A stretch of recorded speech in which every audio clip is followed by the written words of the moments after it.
Good day to you. I believe you are mainly the citizens and the ladies and gentlemen of Bognor. Well, today is the 5th of October 2022 in the year of our Lord. Now, I understand many of you may watch this through a YouTube.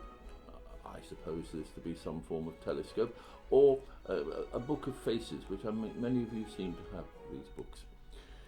In any case, you may wonder why I am sitting here when I was actually born on this day in the year of our Lord 1722. Well, you may be surprised, but not as much as surprised as I was to find myself suddenly walking in this clothing along a road in Bognor, and I was quite amazed to find it was Bognor, a much larger, a busier place with all manner of sort of transportation without horses. And I inquired of a local gentleman who has a humble cottage in the road, and he explained to me, and I told him who I was, and he invited me into this humble abode, his cottage, and here I am. And he's said that I should put my story before you. Well, I was born on this day in the city of York in 1722. Well, passed over my early life, but we made our way to London, and I apprenticed to become a hatter and a milliner, and I sort of became part of the East India Company, and I advanced quite prodigiously in that time. I also served as the Member of Parliament for Southwark, a rowdy, dissolute place full of self-ambition and bad behaviour. Has it improved, I wonder? I don't know. Perhaps you'll think about that. In any case, at the age of 46, I was made a knight. And so as Sir Richard, I continued my trade. But my health did fail, and at the age of 64, I decided to seek a remedy in what was becoming a very popular health cure, sea bathing. Now, this had advanced in places such as Brighton, but the rowdy and dissolute behaviour of many of those who frequented it made me think perhaps I would like to go somewhere more genteel and quiet. And this fishing hamlet called Bognor was brought to my attention. A charming little place with a few inhabitants, mainly humble fisherfolk, who have been plying their trade, their profession, for many, many centuries. Now, I've been told it goes back as far as a Saxon chieftainess, and that the town, or the hamlet, was given its name by her name. So, Bognor. Well, you know, I looked at it and I came back a second year, and I was so taken with the place. I thought, you know, we could develop a more fashionable and genteel and better behaved resort for people of quality. And that was my notion, to create a new Bognor. And you know, my ultimate aim was to have, of course, as one would in those days and these, royalty to come. Well, I didn't quite achieve that, but I've learned since that Queen Victoria, who reigned many years, came here and was very enamoured of the place, and that the good King George V, he granted it the epithet Regis. Well, you know, for me this was an amazing achievement, and it really puts for me in this day and age it makes this the highlight of my life, which I have had. So what did I do? I made it clear that I wanted to develop sort of fashionable buildings, places where people would come to relax, take the waters, and undertake such facilities as there were, which were not many, so we had to build them. So, for example, you will see some, they're called photographs of buildings which were built in my time. The area you know as Waterloo Square, that was fashioned in my time, although the buildings are not there. But there are one or two buildings you're seeing in this montage, and I also bought various land. I had 1,600 acres in all, and one of the I became the Lord of the Manor of Aldwick. So I need to go there and claim some rent probably at some point.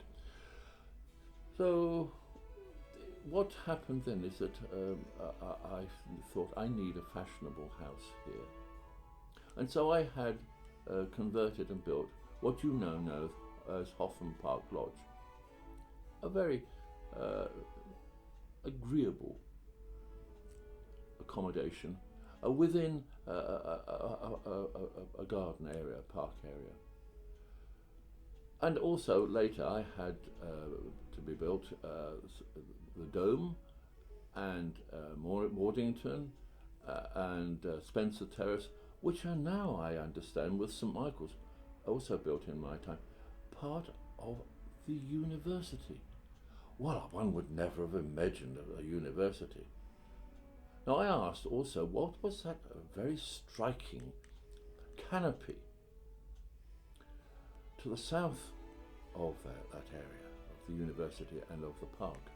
And I understand it is a holiday resort within the town, where literally hundreds and hundreds and hundreds of people come every year, of all manner and classes and professions.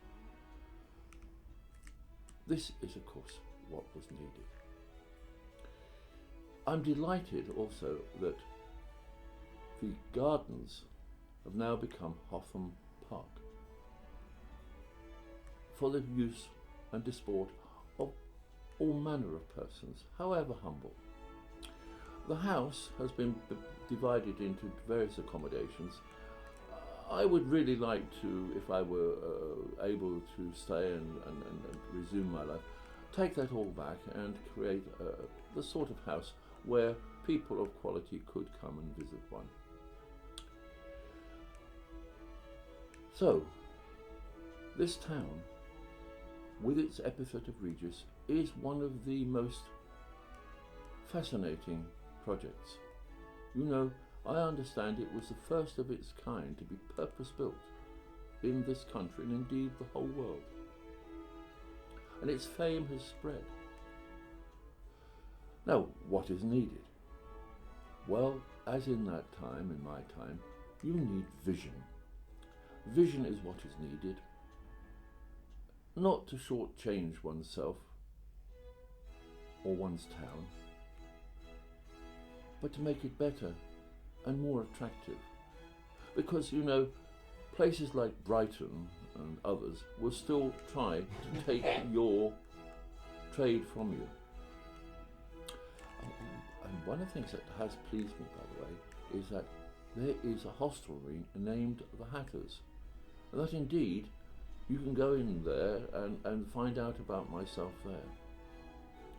Now, you've been listening while I've been talking to music composed by Mr. John Marsh. Now, he was a composer, musician, resident in Chichester. Excellent symphonies that he wrote, and he also, I gather, wrote some diaries, and that I mentioned in them, and you can find them in the County Council's Records Office and on the internet. Now, let me just tell you about something I find fascinating. This is a pen. Do you realise this is a pen that doesn't run out of ink, or not for a long time? That is amazing. For me, when we had to dip the pen into an inkwell, I'm astounded, and with many of the other things that I've seen. So, one of the questions I need to put to you is, in my day, the sea bathing water was fresh and clean, and you knew that any fish and lobsters and so forth there that you had, and when you went sea bathing, you knew you were in a healthy environment. That is something I hope has been maintained. And as for the humble fisherfolk, I take my hat off to them, because they have now, I gather, come back and are reviving their industry to bring it back to the situation where, even in my time, just before my time, His late Majesty King Charles II would prefer his lobsters to come from Bognor.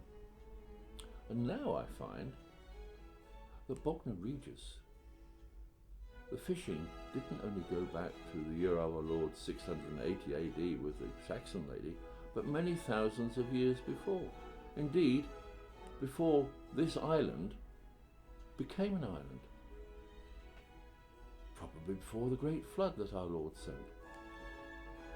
Now, may I toast you and your town, our town, may I toast it with this colonial wine from the province of colonists of Australia. Very nice. So, long may Bognor prosper. May it enjoy good health and prosperity. And may I say at the end, God save the King.